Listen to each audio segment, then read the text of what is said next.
So today we're going to be recording the dismantling of a drill, really old drill as you can see. I'm going to most likely use snips to good effect, and because it's so old there aren't any tamper-proof screws anymore, so we're just using a normal Phillips head screwdriver. As you can see, in the last week I've been married and we're going to carry on from there. So we're going to start by removing the cable and the outer casing by removing the screws here and snipping off the cable.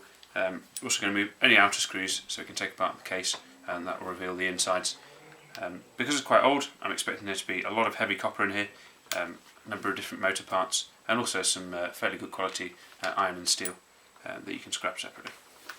So I've just taken the front off. As you can see inside, we've got the actual motor of the drill, loads of really nice old inefficient copper windings, so that's going to be quite interesting to take apart.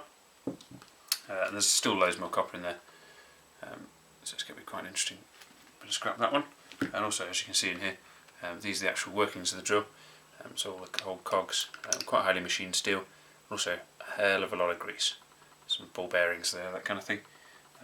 It's quite interesting to see what's inside just this really old drill, quite heavily made and well manufactured parts.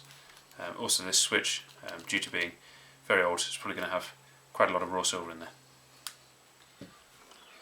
So I'm taking the switch apart. As you can see inside, there's 4 blocks to the switch, with the silver switch plates here, as you can see. Because it's so old, silver was cheaper when they made this drill. So these are pure silver pieces of switch plate. So we just melt those straight down. And there's 4 of those in here, as well as some more pure copper contacts. Whereas now they'd be brass, they were copper previously. So that's the scrap finished. So we've been left with some flex, which you can strip if you want to turn into copper wire, plastic waste, heavy iron and steel, copper in the form of bindings and windings for the motors, also the switch gear, some pure silver plates and some smaller pieces of wire. So that's about it.